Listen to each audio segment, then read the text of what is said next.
cuarto nivel de análisis que se refiere al nivel de análisis de contexto, donde tenemos que terminar de entender las decisiones que se tomaron y las consecuencias de esas decisiones en un contexto, porque la empresa no es una isla, sino que está inserta en una situación, en un contexto particular, con condiciones particulares, que hace que la empresa llegue a tomar determinadas decisiones en determinados momentos en función de un análisis que pudo haberse realizado o no. Mi experiencia me dice que muchas veces, la mayoría de las veces, no se realiza respecto de fortalezas y debilidades que presenta. Y cuando hablo de fortalezas y debilidades no estoy hablando necesariamente del FODA, ojo. Puede ser que el FODA lo utilice, sí, pero tengamos presente que solo es una herramienta. Si yo armo un FODA y ese FODA no tiene nada que ver con el plan estratégico de la empresa, porque el plan estratégico de la empresa no existe, y la cosa está complicada. Sigo con ratios relacionados a la estructura patrimonial. Fíjense que, por ejemplo, yo puedo tener presente a partir del índice de solvencia de que la empresa está endeudada o no. Y a su vez, a partir del índice de endeudamiento, podemos observar que es de alguna manera la inversa del índice de solvencia. Son dos caras de la misma manera. Digo que la empresa es solvente porque su patrimonio neto es mayor a su pasivo. O digo que la empresa está muy endeudada cuando su pasivo es bastante respecto de, porcentualmente hablando, respecto de su patrimonio. Un parámetro de referencia, dependiendo de la actividad, dependiendo del sector. Por ejemplo, una empresa se dice que está endeudada cuando supera el 50%. Cuando su pasivo supera el 50% del patrimonio. Ahora, tengo que empezar a ver hacia adentro de ese índice de endeudamiento cuál es esa composición de pasivo y cómo esa composición de pasivo juega con su composición de activo. Porque si mi problema es que yo tengo muchos pasivos corrientes para financiar activos corrientes, activos no corrientes, estoy en un problema bastante grande. Me puede servir también conocer el índice de inmovilización de la inversión total, que es lo que hablábamos hoy. Las empresas constructoras tienen un alto índice de inmovilización de la inversión total, porque el activo corriente respecto del total de su activo es bastante significativo. Pero tienen un comportamiento bastante común entre ellas. No es algo que salga, digamos, del parámetro. Si yo soy auditor de una empresa que no conozco, y es una empresa, por ejemplo, constructora, y tiene poco activo fijo, digamos, ¿no? Porque si no es como que indica de que para que yo pueda trabajar en determinadas áreas, el activo fijo es uno de los activos principales con los que yo pueda trabajar. Porque el costo de la tercerización me come rentabilidad. Entonces es ilógico. ¿Me explico? Sigo con ratios relacionados a la estructura patrimonial. Financiamiento de la inmovilización con patrimonio neto. ¿Sí? ¿Cuánto de mi activo no corriente es financiado con fondos propios? Este cociente que ustedes ven acá de patrimonio neto sobre activo no corriente me está diciendo, de alguna manera, me cuenta cuánto de mi activo no corriente está financiado con fondos propios. Y cuando hablo de fondos propios, quiero que piensen en el estado de evolución de patrimonio neto. Porque el estado de evolución de patrimonio neto, salvo que me hayan cambiado las normas contables, me refleja el aporte de capital que queda ya a valor histórico, los ajustes de capital que no terminan moviéndome la aguja, y que lo que termina jugándome de alguna manera son los resultados no asignados. Entonces, si yo tengo una financiación de activo no corriente como parte de este patrimonio neto, me está contando de alguna manera de que la empresa cree en sí misma y que está reinvirtiendo utilidades. ¿Sí? Ahora, al final de este tema vamos a ver la teoría de la estructura óptima de capital, porque también es cierto de que no es conveniente de que el 100% de mi capital esté financiado con capital propio. Pero si no, implicaría desconocer el efecto palanque de demás. Sigo con el índice de inmovilización. Fíjense el índice de inmovilización con patrimonio neto y pasivos no corrientes. ¿Cuánto de mi activo no corriente está financiado con fuentes del mismo periodo? Digo, mi activo no corriente tiene por característica principal, podríamos decir, ser un activo fijo o inmovilizado o de largo plazo. Por lo tanto, sentido común me dice de que las fuentes que me financian esas partidas de inmovilización o de largo plazo deberían ser, en la medida de lo posible, o por lo menos lo deseable, lo aconsejable, es que esas fuentes que me financian sean también de largo plazo. Ubíquense en el estado de situación patrimonial y pongan, de alguna manera, imagínense el cuadrito activo no corriente con el cuadrito de pasivo no corriente y patrimonio neto. Mis bloques cuadrados tendrían que ser, en la medida de lo posible, iguales.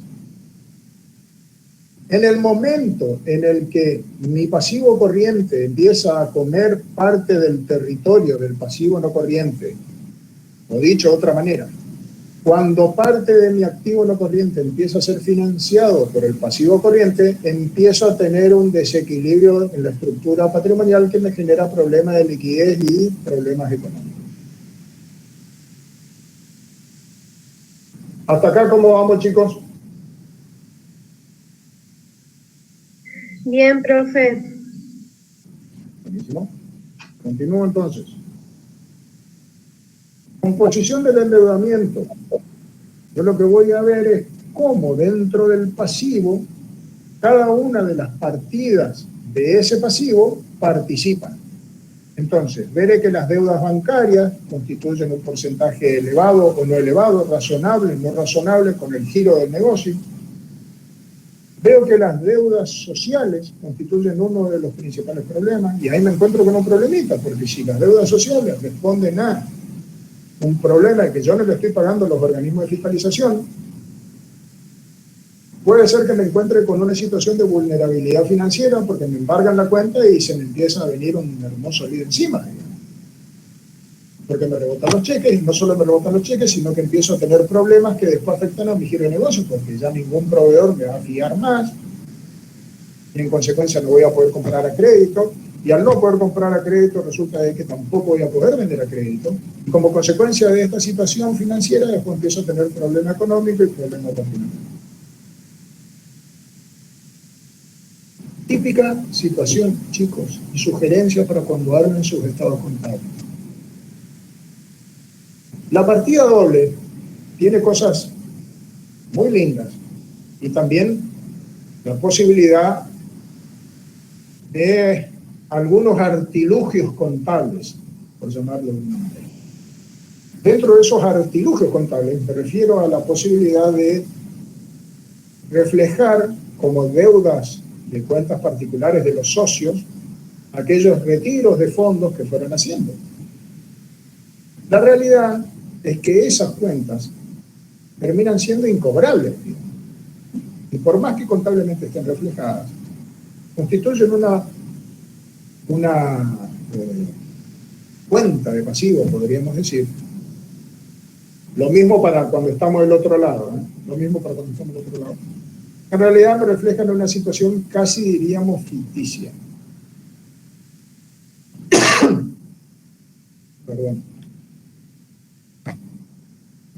Este es un ejemplo de solvencia cuando hablamos de los 4 niveles de análisis para una situación específica. Fíjense que estamos hablando de un análisis de solvencia, o el índice de solvencia, y empezamos a desarrollar este concepto de solvencia, también lo podríamos haber puesto como endeudamiento, en los distintos niveles de análisis que yo les decía.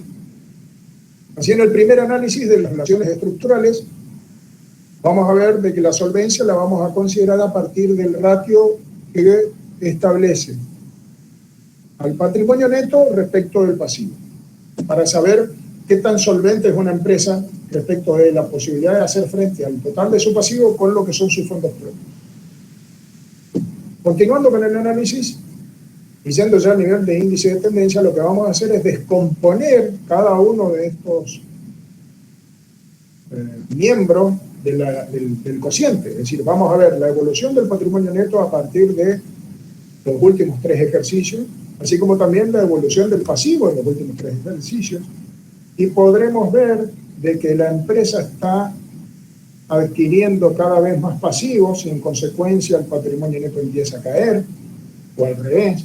Y esto resulta absolutamente relevante para aquellos que les guste la parte de la actuación del contador en la justicia, concretamente síndicos concursales, para poder definir el periodo de sospecha.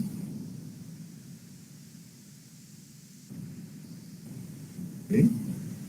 Continuando con el análisis, voy a ir al nivel de análisis de las variables y voy a descomponer esa partida de patrimonio neto en cada una de las partidas que lo componen. Así voy a ver el capital, si existen o no opciones preferidas, las reservas legales y estatutarias, el comportamiento, la evolución, por qué, quién, cuándo, a quién se le ocurrió, de qué manera, los resultados acumulados de este ejercicio y de los ejercicios anteriores. ¿Qué se hizo? ¿Nunca se distribuyeron? ¿Siguen estando ahí infinitamente? ¿O en algún momento se transformaron en aportes irrevocables de capital? ¿Existen o pudieran existir reservas ocultas? Porque en realidad lo que estoy teniendo son previsiones en exceso. O activos que en realidad yo los tengo reflejados arriba por un monto, pero a su vez después lo compenso en una previsión, lo cual estoy diciendo que sí, el número es ese, pero la verdad es que por las dudas estoy poniendo una previsión.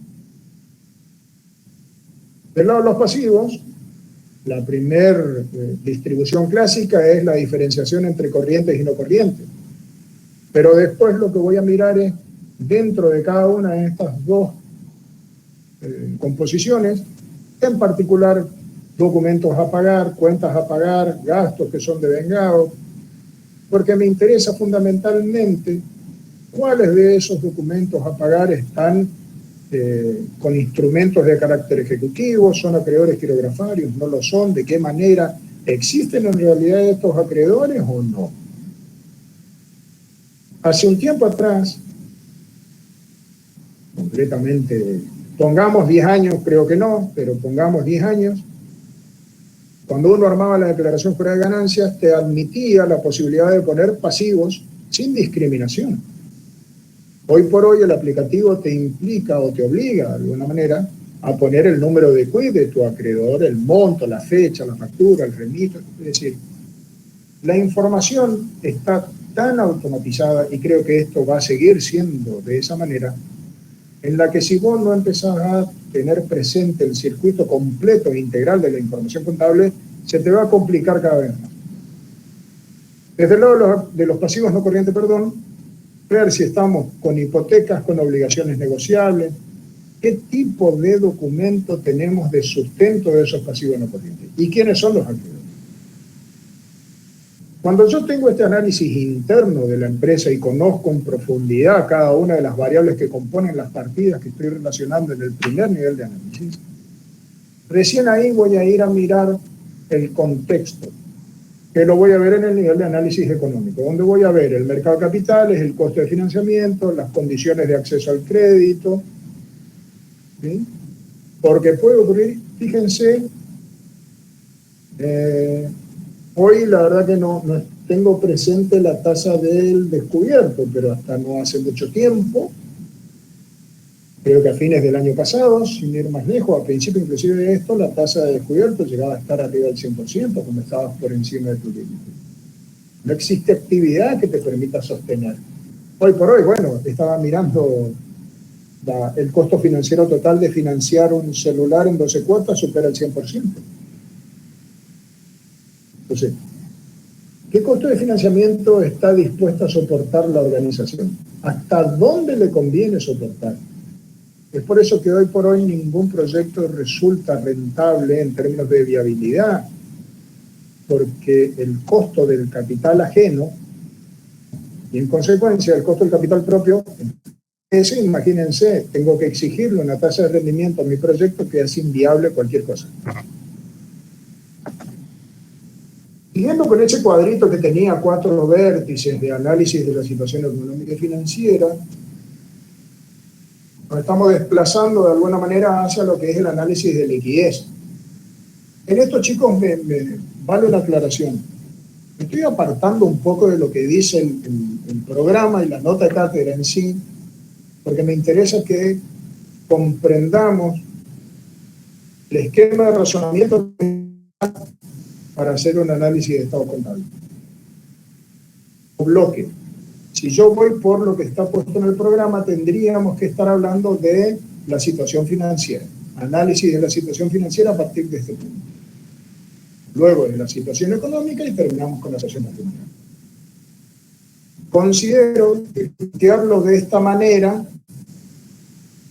en esta primera aproximación sobre el tema, comprendan un poco el esquema de razonamiento circular que tenemos que tener presente para saber que cada uno de estos están interrelacionados. Cada uno a su vez tiene características específicas que trabaja con los niveles de análisis, como vimos recién en la estructura patrimonial, por ejemplo. Cuando ustedes lean la nota de cátedra se van a encontrar con la situación financiera, luego con la situación económica, ¿sí? Arranco con situación financiera. Respecto de la situación financiera, claro, sí. Disculpe, ¿no tenemos práctico hoy? ¿Qué día? Perdón. A ver, salvo que yo esté confundido, son las 7:10, ¿no? Sí, son las 7:10. Así que voy a tratar de llegar lo máximo posible. A plantear por lo menos lo que tiene que ver con el análisis de liquidez como esencia misma de la situación financiera. Y en este sentido, haciendo de vuelta el paralelismo con la cuestión médica, creo que todos estarán de acuerdo conmigo en entender de que el flujo de dinero para una empresa es el equivalente al flujo sanguíneo para una persona. Donde a la persona se le corta la circulación de sangre, tiene un... ¿no? Bueno, a la empresa cuando se le corta el flujo de dinero tiene un ataque financiero. ¿Qué instrumental de análisis tenemos nosotros para poder enfrentar o analizar la situación financiera de la empresa y de alguna manera prevenir esas situaciones para evitar el paro financiero? Así como el médico te controla el colesterol y demás hierba. El análisis de la liquidez. Y en ese análisis de la liquidez, el principal, el papá de los índices o de los ratios de liquidez es el índice de liquidez corriente. Donde yo podría analizar de vuelta al índice de liquidez corriente como el cociente entre el activo corriente y el pasivo corriente. En esta línea que yo les vengo diciendo desde el principio de la clase, de que escuchar a los números y los números nos hablan en un idioma que solamente lo vamos a poder entender si sabemos la teoría. Tenemos que entender de que el índice de liquidez corriente me cuenta acerca de, en este caso particular, una foto que hace referencia a los activos que están circulando en ese momento respecto de los pasivos que tienen exigibilidad en un periodo de tiempo inferior a un año. Y si lo miro de esta manera, voy a tener que prestar atención a que esa foto me está contando en un momento, en un cuadro de una película, en ese avance cuadro por cuadro. Bueno, el índice de liquidez corriente me cuenta qué tan lejos está el bueno del malo o qué tan lejos está la piña del bueno sobre el malo, digamos, ¿no? ¿Por qué? Porque me está diciendo de que en tanto y en cuanto mi activo corriente sea mayor a mi pasivo corriente, la situación financiera de la empresa va a ser buena. porque quiere decir de que por cada peso que yo debo con exigibilidad menor a un año, tengo activos que se me van a realizar en un plazo igual, mayores. Por cada peso de pasivo corriente que yo tengo, tengo más de un peso de activo corriente para respaldar. Si me apuran los proveedores o los acreedores de corto plazo, mis activos de corto plazo, aun cuando tenga que salir a liquidarlos, a quemar las naves, como se dice, me alcanzan y me sobran para poder responder. ¿Estamos de acuerdo? Ahora bien, de este índice de liquidez corriente podemos ver una cosa que me parece absolutamente relevante. Las variables que estoy considerando en el índice de liquidez corriente, así como lo tengo planteado, o es de flujo. ¿Qué dicen ustedes?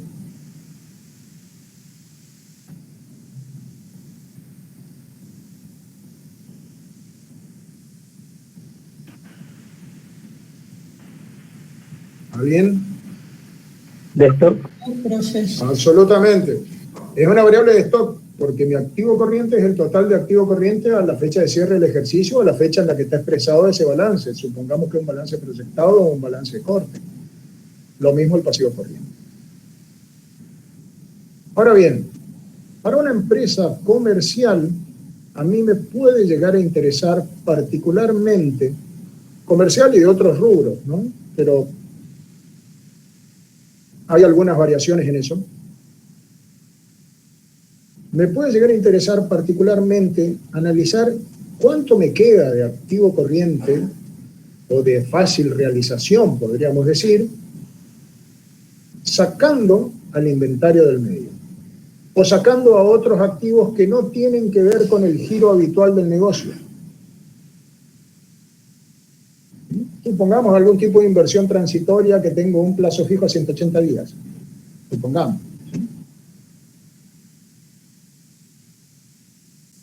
Es como que lo estoy exigiendo a mi activo corriente para saber hasta dónde le da el cuero, si me permiten el término, para poder responder a los pasivos que yo tengo, a los compromisos asumidos con exigibilidad menor al año. ¿Me alcanza o no me alcanza? ¿Estoy tranquilo con lo que me queda de activo corriente menos los bienes de cambio y menos otros activos para poder aún así saber de que estoy en condiciones óptimas de hacer frente a todos mis pasivos corrientes? ¿O dependo casi en demasía de mis bienes de cambio para poder hacer frente? Esto me puede servir también si yo soy auditor. ¿Por qué? Porque imagínense ustedes de que el principal rubro de mi activo corriente es el bien de cambio. Y encima, los bienes de cambio que tiene esta empresa son de productos perecederos, supongamos.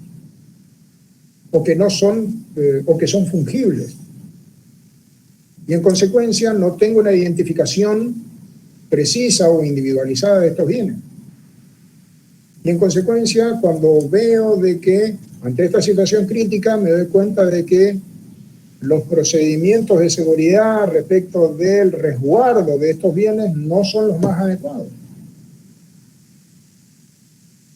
Contablemente puede ser que todo esté bien, pero sería recomendable o sería conveniente que el auditor diga, sí, ojo con esto, porque acá es un problema crítico el que vamos a tener si nos roban, si se echa a perder, si tenemos un siniestro y no está cubierto con algún tipo de seguro.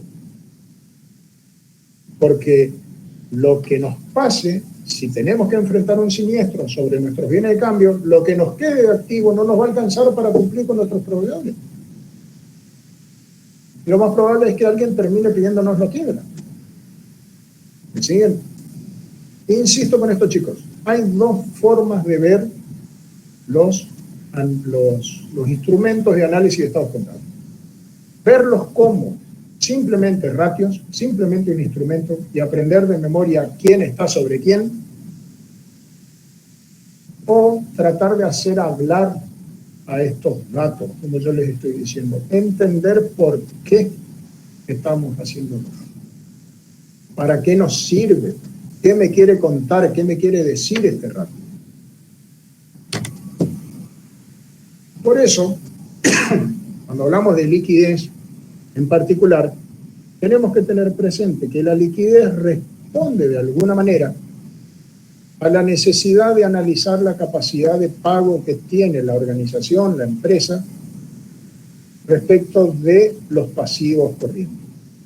Y ese análisis de la capacidad de pago de los pasivos corrientes lo puedo hacer desde dos caras de una misma moneda, digamos, porque la liquidez es una, pero yo la puedo explicar a partir de dos tipos de análisis.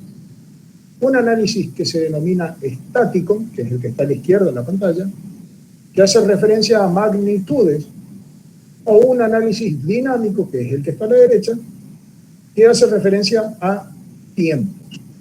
¿Por qué hablamos de dos tipos de análisis, de magnitudes y de tiempo? Porque fíjense que en el análisis estático lo que estamos trabajando son relaciones entre el monto de todos o alguno de los activos corrientes con todos o alguno de los pasivos corrientes. Ejemplo, índice de liquidez corriente, activo corriente sobre pasivo corriente. Índice de liquidez seca, activo corriente menos bienes de cambio menos otro activo sobre pasivo corriente. Mientras que en el análisis dinámico, lo que nos interesa ya no es la foto, sino la película. Y en el análisis dinámico lo que estamos viendo es el tiempo que nos lleva convertir cada uno de esos activos corrientes en líquidos. Y relacionar, a su vez, por eso hablamos de tiempos, cómo juega este tiempo de conversión en líquido, ese tiempo de realización, respecto del tiempo de cancelación que me exigen a mí, mis proveedores, por cada pasivo corriente. ¿Okay? Uno me mira la foto, el otro me mira la película. Uno es de magnitud, el otro es de tiempo. No quiere decir de que uno es más que el otro, sino que los dos son absolutamente complementarios.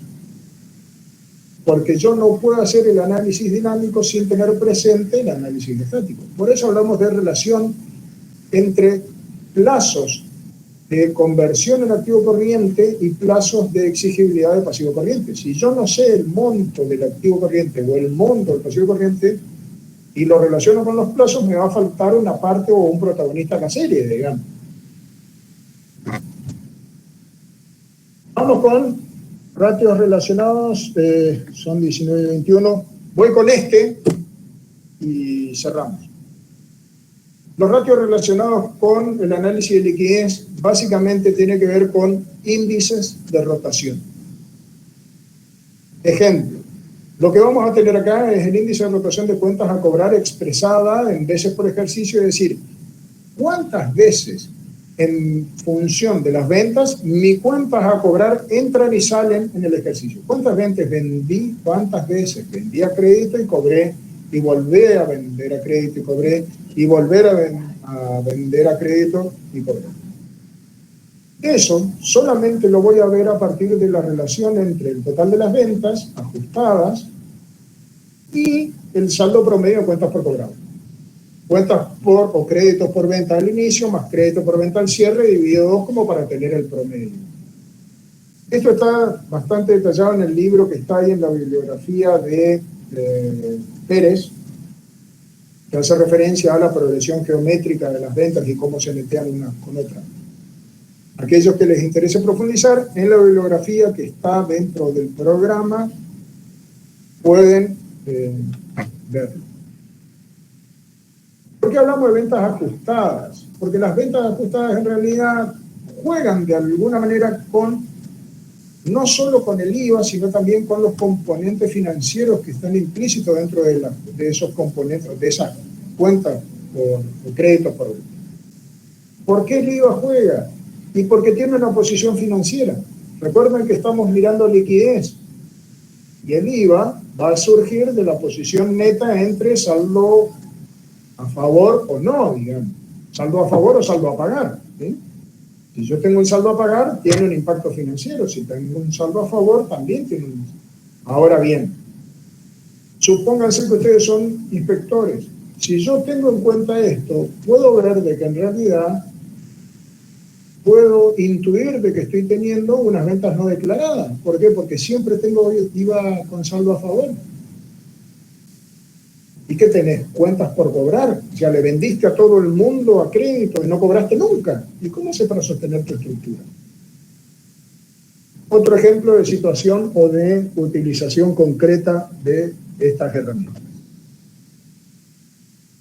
Otros ratios relacionados con análisis de liquidez: plazo medio de cobranza de los créditos por venta expresado en días o meses, índice de rotación de cuentas a cobrar expresado en veces por ejercicio. También esto va a ser con diferencia como flujo de salida, no como flujo de entrada, porque acá ya estamos hablando de cobranzas, no como cuentas por cobrar. Y en el anterior, respecto de lo que yo les dije recién como fiscalizadores, fíjense que el plazo medio de cobranza de los créditos por venta me puede decir en cuántos días vos estás cobrando o qué índice de morosidad, podríamos decir, tenés en tus cuentas por cobrar. Si yo tengo siempre un saldo a favor y si encima mi índice de morosidad me da de 120 días, ¿cómo hiciste para seguir comprando? ¿Te endeudaste? No, no te endeudaste. ¿Y entonces de dónde sacaste la plata para poder seguir comprando la mercadería por más que te la hayan fiado? Ningún proveedor te aguanta 6 meses. ¿Me siguen, chicos? Índice de rotación de cuentas por cobrar expresadas en veces por ejercicio es lo mismo que recién habíamos visto. Cobranza de créditos por venta expresado en días o meses, rotación de materia prima y materiales como flujo de salida. Cada uno de estos lo van a ir viendo con mayor detalle en el práctico, quédense tranquilos. Yo lo que quiero es plantear la utilidad que le pueden dar a cada uno de estos cocientes o de estos índices jornales. Si es una empresa industrial, los días de consumo de materia prima y materiales, índice de rotación de productos en proceso. ¿Por qué? Esto me sirve por dos situaciones. Me sirve no solo desde el punto de vista fiscalizador, como podríamos decir, che, no puede ser que tengas productos en proceso, o como auditores, productos en proceso, una producción durante 4 meses. Si vos lo que fabricás como proceso productivo lo deberías tener en una semana. O también desde el punto de vista financiero. Porque no es lógico de que vos demores tanto tiempo, porque eso es capital inmovilizado. Tenés que ser mucho más eficiente, y lo vinculo con el tema de producción. Tenés que ser mucho más eficiente de manera tal de que días de menos que yo tenga en proceso implica días de menos que yo voy a tener que esperar para que esa mercadería se me convierta en efectivo. Misma situación, día de transformación de productos en proceso en productos terminados, con el índice de rotación de los productos terminados. Días de venta de los productos terminados en mercadería de reventa, con el índice de rotación. Y para terminar, lo mismo que decíamos de los niveles de análisis para una partida o un concepto específico. Yo quiero ver la rotación de inventarios a partir de los niveles de análisis. Yo voy a poder verlo a partir de las relaciones estructurales con el cociente entre el costo de lo vendido y la existencia promedio de bienes de cambio. Porque me está mostrando cuánto rotó mi mercadería en el ejercicio. A mayor rotación, mayor resultado. ¿Sí? A menor rotación, menor resultado. Ahora bien, si descompongo cada uno de los conceptos que componen estas partidas, voy a ver que a nivel de índice de tendencia, el costo de venta tendré que prestar atención a la existencia inicial, a las compras y a la existencia final. ¿Por qué el costo de venta terminó siendo de esa magnitud? Es consecuencia de las compras, malas compras, existencia final poca, mucha, suficiente, lejos del promedio, no lejos del promedio, o lo mismo para la existencia inicial. Mi existencia promedio viene de cambio. ¿Está influenciada por el extremo de inicial, final o los dos juegan juntos? A nivel de análisis de las variables voy a tener presente el volumen físico, los precios, costo, mercado a nivel económico, demanda de consumidores, planes para el futuro, nivel de precio, política de compra, etcétera, etcétera. ¿Por qué es importante esto? Imagínense una empresa que hoy trabaja en el shopping y que como es una franquicia, ya tiene la mercadería de la nueva temporada primavera-verano. ¿Qué creen ustedes que pasó con la mercadería de la temporada otoño-invierno? ¿La vendieron o no? No, probable que no. O por lo menos que estén bastante saturados de stock. Entonces, mi variable compras me va a explicar la incidencia que tiene mi costo de venta sobre la existencia promedio. ¿Sí? ¿Por qué? Porque mi rotación de inventarios no fue suficiente. Chicos, acá terminamos para que puedan ir al práctico. Recuerden que el viernes tienen clase con Enrique, 18, 19:30, 19:30, 21. Por favor. Gracias, nos vemos.